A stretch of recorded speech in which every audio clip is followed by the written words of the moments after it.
I'm Cynthia James, and this network is about changing lives one woman at a time.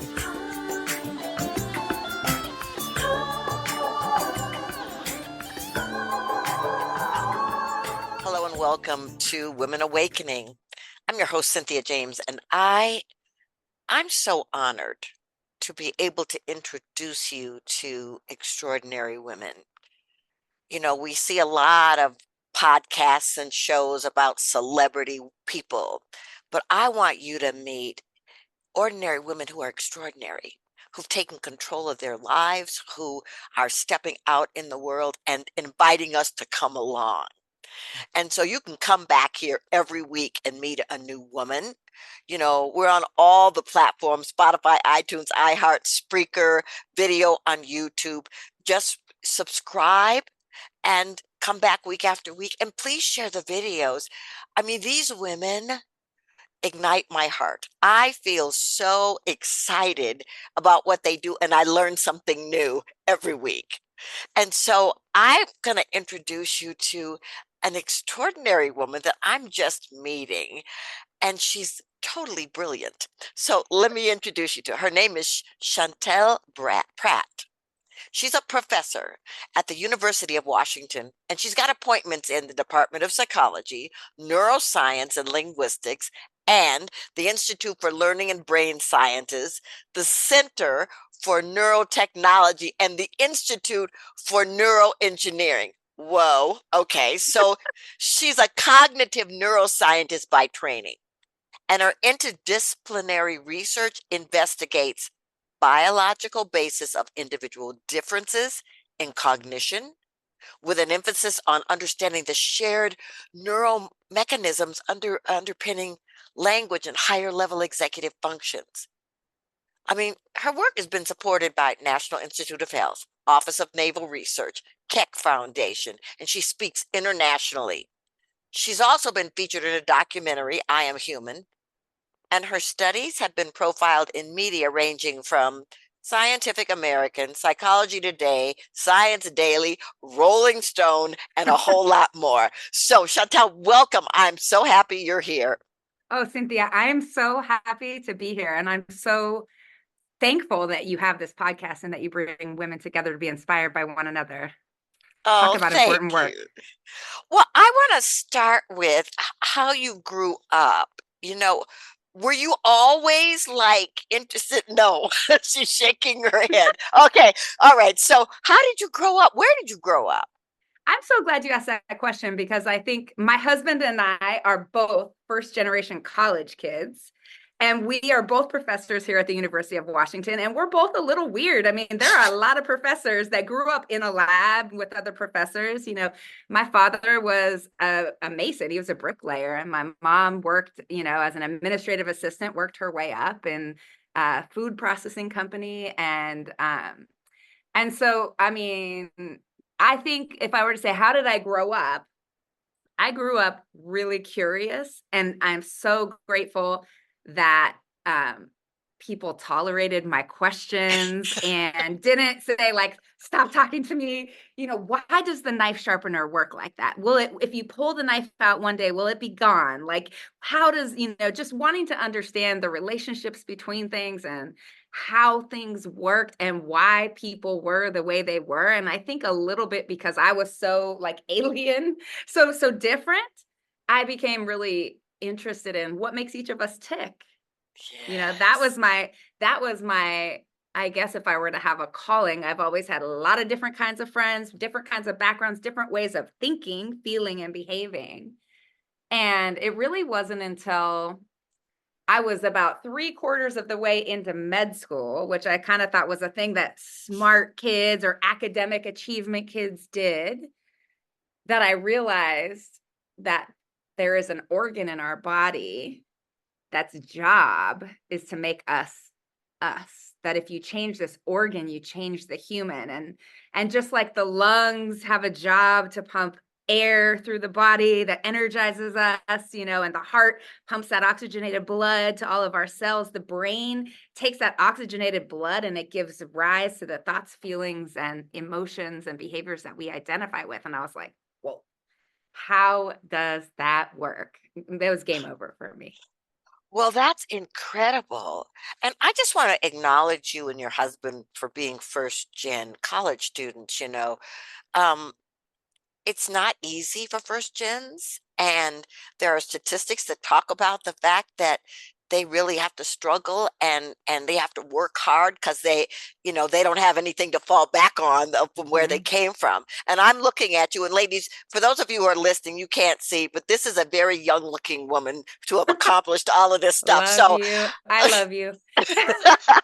so I I'm want young feeling too. I might not be young though. honey, I get it. I get it. But I want to talk about, you know, your area of expertise Hmm. puzzles people who Hmm. aren't science minded. Hmm. Hmm. So Hmm. can you talk to me a little bit, what is neuroscientist? What is neuroscience and what does it do? And Yeah. why do we need to know? Oh, yes. Oh, yes. And I think if it's okay with you, I'd like to take it one step further and talk about what I do and how that was hard to do in the lens of neuroscience. Because remember, my goal was like, how does this organ make us think differently and perceive and understand the world differently? And by and large, neuroscience, especially cognitive neurosciences, which is really focused on thinking, how it is that we understand and operate in the world, has taken a one size fits all approach to understanding the relationship between the brain and the mind. How does this physical organ um, take energy from the world outside, takes in, it translates light energy and sound energy and touch energy into these neural electrical chemical impulses, which then create this phenomenon of a mental experience, right? I mean, that is magic in and of itself. And let me tell you that we still don't know so much. We don't understand what is required of consciousness. Like, when does that become something you're aware of versus something that's driving you without your awareness? Like, what part of the brain or how much of that process is necessary for you to be aware of it? I mean, there's just so much in that magical space that we don't understand. But what I wanted to know is not how do brains on average process this energy in the world and make sense of it, but do different brains work? I mean, we all know this. If you have a sibling, if you work with other people, we all know we don't all work the same, right? We don't all work the same. We have somewhat different operating systems.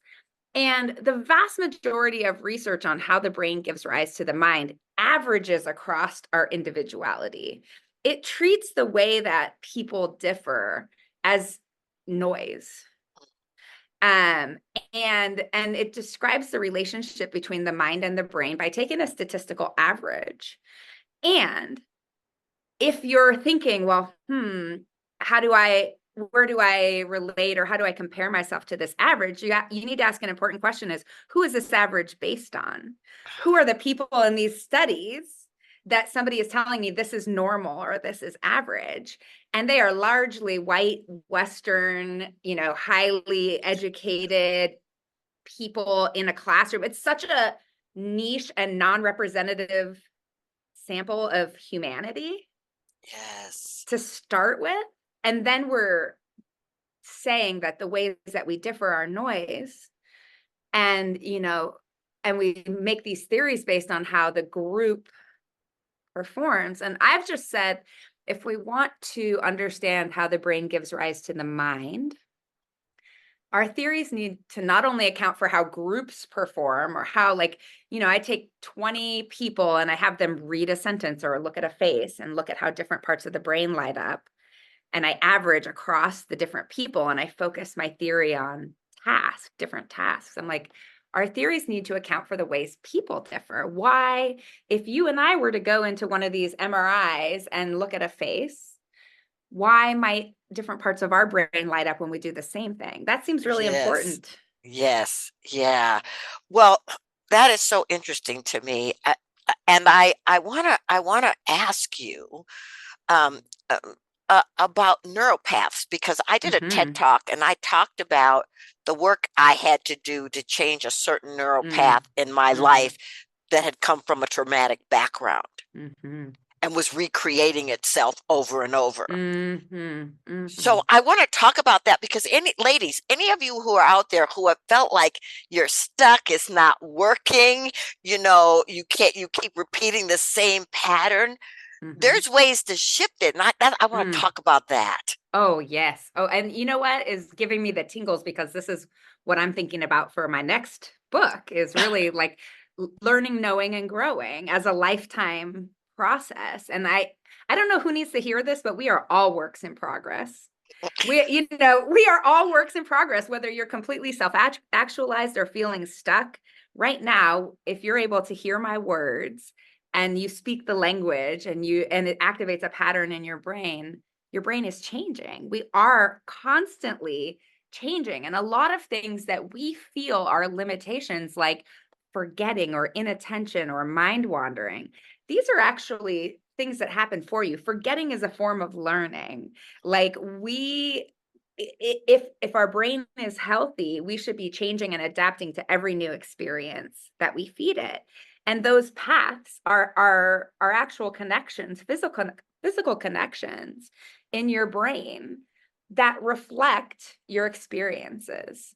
So and I think that this is the important part for trauma and for sort of entrenching or shifting neural pathways, is that what counts as an experience when it comes to learning are both the things that you walk around and experience in the real world, but also the things that you imagine. So if you recall, remember, worry about some event, you're strengthening that pathway in your brain and you're making it more Yes. accessible. The stronger that pathway is, the more you experience that thing, whether it's internally or externally, the less evidence, the less external information your brain needs to bring it back to you.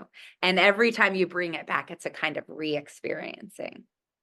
That is so important. Ladies, I hope you're really listening because here's the thing I know. No matter where you are, no matter what you've been through, you can shift. I love that we're evolutionary and that we're changing all the time. So I guess I just want to ask you, where does from the scientific point of view, where does the witness or the observer come in? Oh my goodness. Whew. That is a really hard question. And I would say, first of all, from the neuroscience, I would say we don't 100% know, but there are clearly different levels of being able to control your thoughts or shift. The witness or the observer is most likely in the prefrontal cortex. It's the sort of evolutionarily newer parts of the brain, and it is a sort of a hierarchy. It gets inputs from everything else, and it can shape your values. I guess this is something that's really important, is that you have learned values and you have sort of acquired values, and some things in your brain are sort of just based on primal rewards like food and so forth and so on. But then you have like, I have a value for understanding others, or I have a value for helping or giving, or so these value systems in the frontal cortex permeate through your learning and deciding by saying, I think this action or this piece of information is going to be important because it aligns with my values. So I would say that observing and sort of what we would call metacognition, or thinking about, reflecting on your own thoughts or reflecting on your own behaviors, are probably some combination of these areas of the frontal lobe that can notice, have the kind of a sense of the state of the world of your mind, and also Yeah. hold your values. I think that is so important because what I realized for myself was, until I was able to kind of step back and look at my own behaviors and the choices that I were making, and some of them destructive, that I was like, okay, I can choose to stay here, or I can start to make different choices. So I just want to talk a little bit about the choices that we make, and how, when it's hard, because it's not easy to just jump from A to F, you know, what about the choices and the importance of clarity where that's concerned? Oh, that's so good. So I want to also, you said something that I think is really important when it comes to this choosing something different, and that's stepping back. Because you said you take a step back and you can see what you're doing from the outside, right? This is the observer. And so much of our behavior is automatic. So much of our behavior is driven by these kind of more primal reward systems, or what has worked for me in the past. A huge amount of stuckness is that our programs, or our automatic ways of behaving, are things that have served us in the past, and we're in a different place, and those things are not serving us very well anymore, but they're available as kind of habitual ways of behaving, right? So that's easy. It's energetically less demanding, and it's the first option that would pop into your mind. But we can always behave in a new way. We've all had these transformative ideas, and we say, like, okay, now I know better. Now I'm going to try and do better, right? That's Maya Angelou. And but it's hard. And here's why. Well, at least not here's why. Here's why is a million reasons why. But one reason why is that when you're using this different operating system, or this different goal, or this different value, and it's not automatic, it needs to be held in mind in the frontal lobe. You need to be thinking about it to do something differently. You need to have that pause, not do the first easy thing. Retrieve your values and your goals, activate them, and do something different. That comes from a part of the brain that is energetically really expensive. The frontal lobe might use 30 to 50% of your brain's energy. And you can only, if you ever walked into the kitchen and you said, "What am I doing here? I forgot." That's because you had a goal, and it's very fragile. Those things are, you can only think about 1 to 3 things at a time in that conscious, expensive space. And if you're tired, if you're not sleeping well, if you're hungry, if you're stressed, especially, those automatic ways of behaving, those energetically easy ways of behaving, are going to dominate. Wow. So to do that different thing, you have to have the energy, you have to remember, you have to not be distracted. It's hard. Yeah. Okay. So, what work have you had to do on yourself personally? Oh my gosh. I told you, work in progress, work in progress. So many things. I think one would be imposter syndrome. I think that's we all have that. And I think it's great to be humble. And it took a lot of evidence. I mean, I still work on that. I think, why am I here? Why am I in this room? What is it about what I have done, my worth as an individual that's totally separate from what I've done, that allows me to be here and to belong in this moment, in this room with you, or with anybody that I'm in conversation with.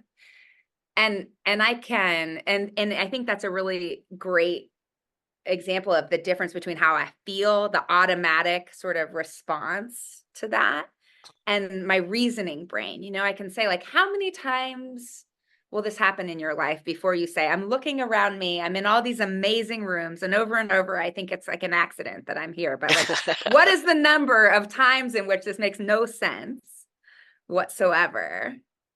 And that you have to appreciate that you have earned in some way these opportunities to be here, or that you have something to say, I think. Yeah.